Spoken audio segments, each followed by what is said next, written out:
Good afternoon, everyone. Welcome to Stoveside Chats. My name is Chad Blackwelder, Food Service Marketing Specialist for the North Carolina Department of Agriculture. Thank you for joining us today. We've got a good interview with Laura and Csa Stewart from Hall River Mushrooms in Saxby, North Carolina. So that'll be good. You guys make sure you're following at GotToBeNC on Instagram. That's the official Instagram page for the NCDA's Got to Be NC brand. And also check out my new Instagram feed at Got to Be NC Chad Blackwelder. That is, again, my Instagram page, but we are just going to be posting stuff about what's going on in North Carolina as far as food and beverage and restaurants and chefs and farmers and that sort of thing. So please follow. Thank you. Hey, laughing spell. All right, here are the folks from Hall River Mushrooms. Let's bring them in.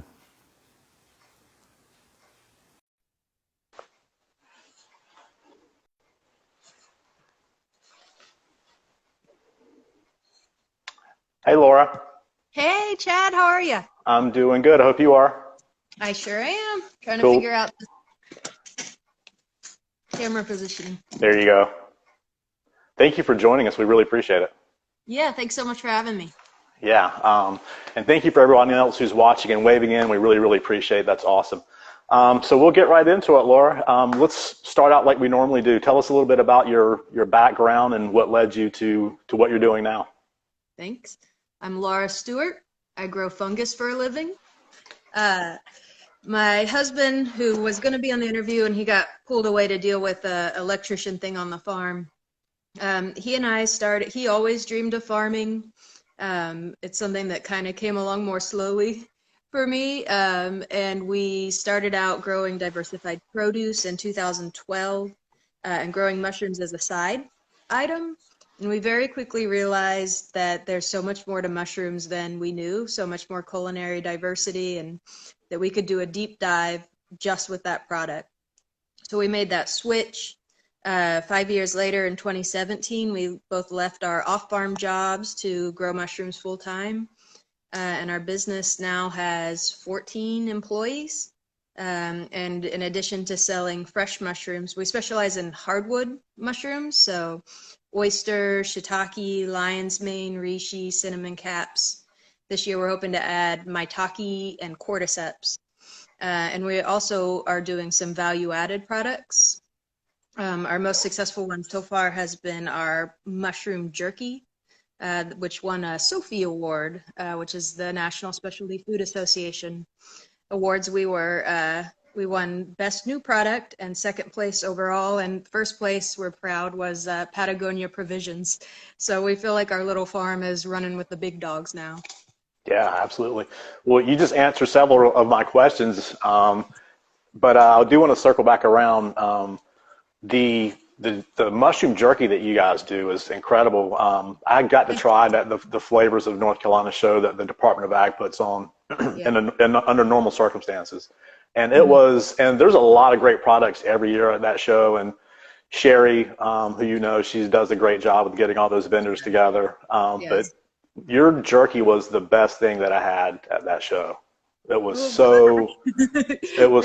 incredible. Like, I was taking it to all of my chef buddies who were there. Like, you got to try this. You got to try this. It's really, really good. And now you guys have some other value added items too. You guys make a crab cake with the lion's mane mushroom, right? Yeah, so for folks who aren't familiar with the lion's mane mushroom, it's this white puffy mushroom. Instead of gills, it has these little fuzzy things where the spores come out, and it has a texture, and when cooked the right way, a flavor that's similar to crab meat. So we make a vegetarian lion's mane crab cake, and we're really excited about that one too. And we are also very close to unveiling a mushroom sausage. Ooh, very cool. Now, I saw that you guys are working on a new structure out there at the farm. Talk about some of the expansions you guys have going on. So we really started our farm on our 3-acre front yard. And we started out in refrigerator trailers that in order to grow mushrooms year-round, we need to control for light, temperature, oxygen, and humidity. So it, of course, requires indoor growing. So we started out originally in a shipping container, then we used that for colonization, added a refrigerator trailer, and then in 2019 added a second, no, 2020 added a second refrigerator trailer. And at that point, we had 8 employees and still just a lot of interest in growing more mushrooms and more varieties. So we needed to get to a larger footprint. So in October, we were able to move to a 17-acre farm still in Csa. And we broke ground in December on a building for our indoor growing that's going to allow all those different grow rooms to be more segmented out, and for us to control most of those environmental parameters for one building, and then the humidity for each room. We pay at least a mortgage worth of electricity bills, as you can imagine. So it's gonna help us save money and keep more to our goals to work toward a zero waste organization. So that's been going up quick. It's a 2,400 square foot building, and we'll start moving mushrooms into it next week. That's very cool. So yeah, I got to visit a mushroom farm, a gentleman, I can't remember his name now. He has a small mushroom farm in Asheboro, and he was set up in the those refrigerated shipping containers, and it was very cool and very kind of X-Files looking, walking into one of those. Now, let's see, I want to circle back around to, you were talking about the lion's mane mushroom earlier, and that's foraged a lot around here. Is that something that you guys forage, or you guys actually for our product usage, we grow all our mushrooms indoors. I am a certified forager, so I do some foraging. We've got little kids and a business, so it's hard to get out as much as we would like. But that is definitely one I always teach when I teach my foraging classes, because you get out in the woods enough, you can definitely find that one, and there's no poisonous lookalikes. Or I guess lookalike is subjective, but it's relatively easy to identify. Yeah, and those grow pretty high up in the tree, right? Typically. It seems to be the way. There's kind of a joke among foragers that if you find a big lion's mane, it'll be at least 30 feet up in the air and a mile into the woods. But it makes for a lot of good stories of how people get them down. Yeah, I know that you do some classes and presentations on foraging. And like you said, you are a certified forager.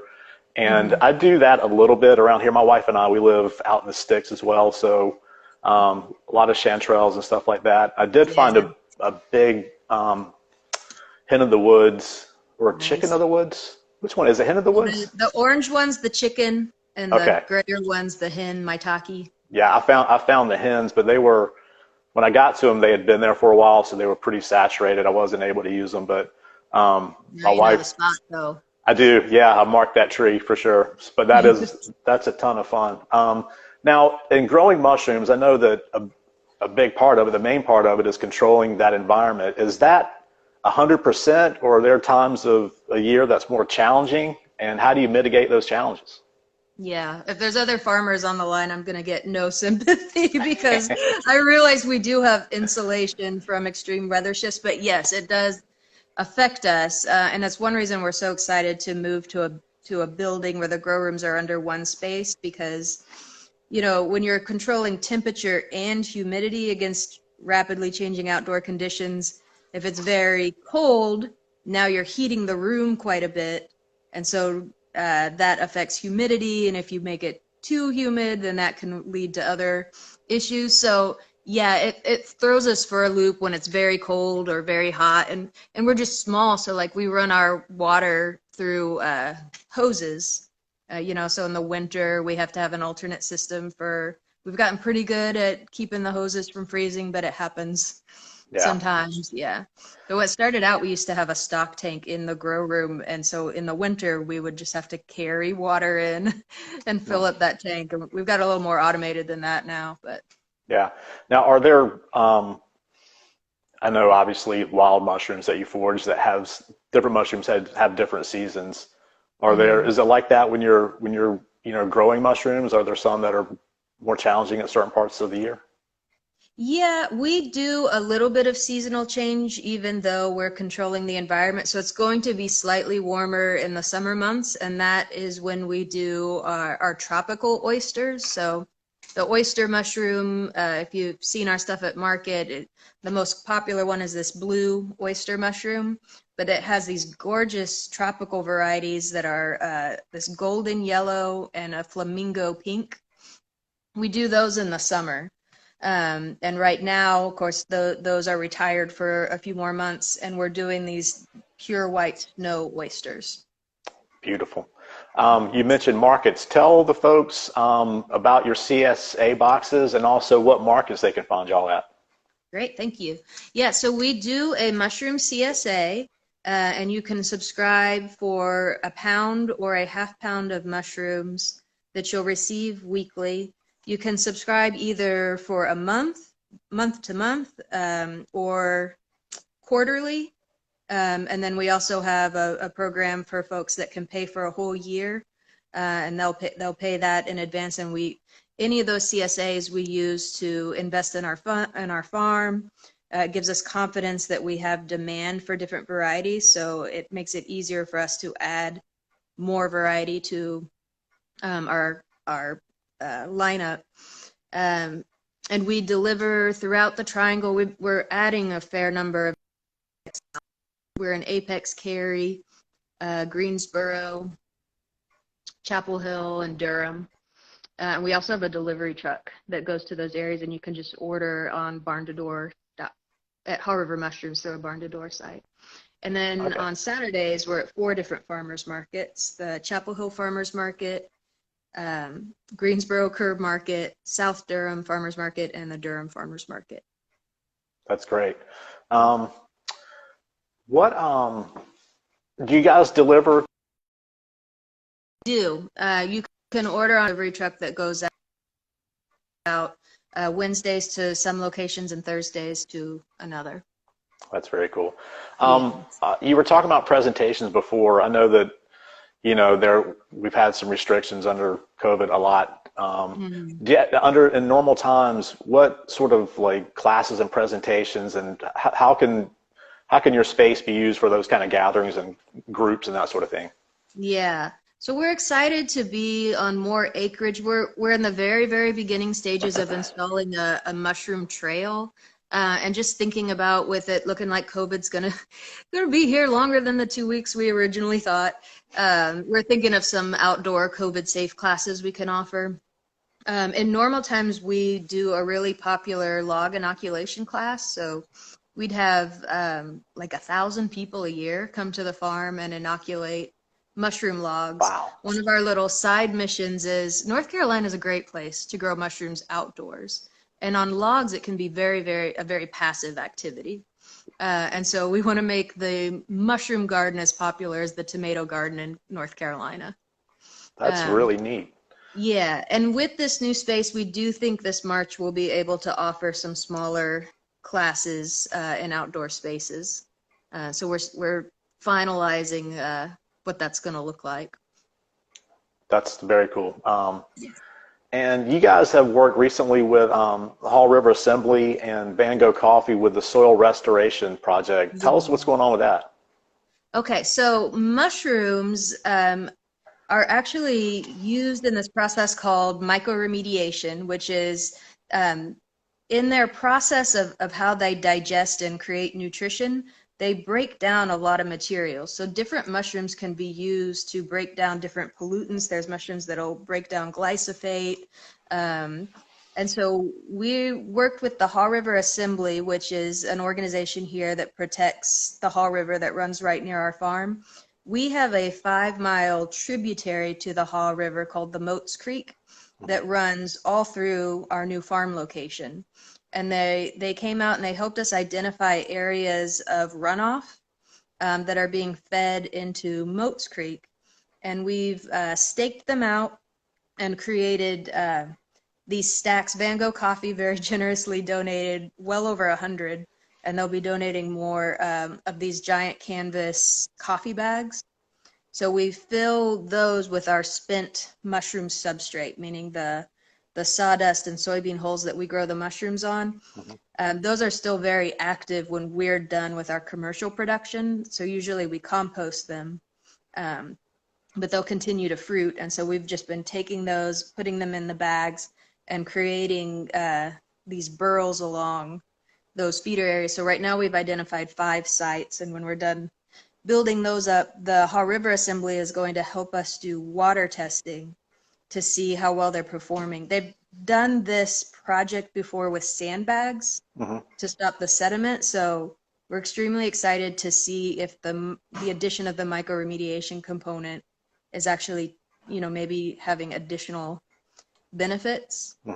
And then the phase 2 of that will be that Melomarsh Nursery has donated hundreds of plant stakes for willows and elderberry and buttonbush, and we'll be using phytoremediation, putting those in to help secure the soil. All of those are pretty aggressive root systems, and that's also going to help with runoff. That is really neat. I Really can't wait to see the results of the water test. Yeah, me too. That's very exciting. Yeah. Well, look, we're out of time. Thank you so much for being here. Sorry that Csa couldn't be here, but I understand how that goes. Yeah. Hope everything gets straightened out with the electrician. And anything else that we need to know about Haw River mushrooms? Come see our website, see us at the farmers market. Things are, you would think that not that much would be growing in January, but oh my goodness, the farmers are crushing it. So come check us out. Yeah, they really are. Thank you for everything you're doing at Got to BNC. We really appreciate y'all. Sure, absolutely. And for those who don't think they don't like mushrooms, you're wrong.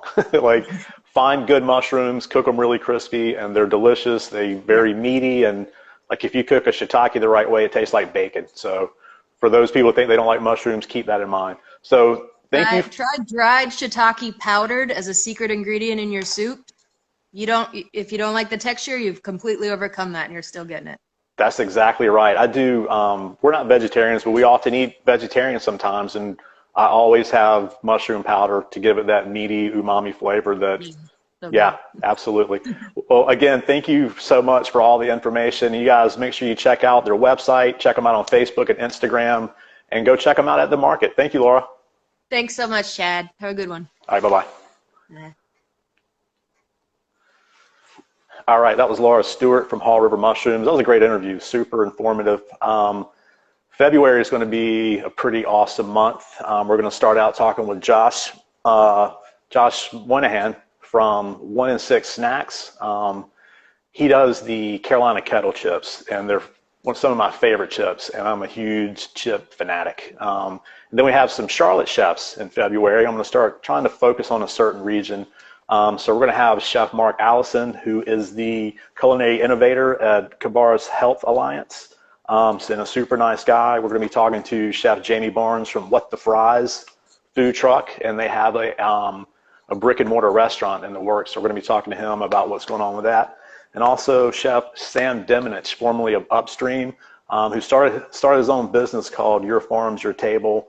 He's going to be talking about that. They're doing great work, very charity-related work. And also, he's a big part of Ben's Friends in the Charlotte area and was the 2020 Charlatan of the Year. So he's doing important work. We're going to talk about all that.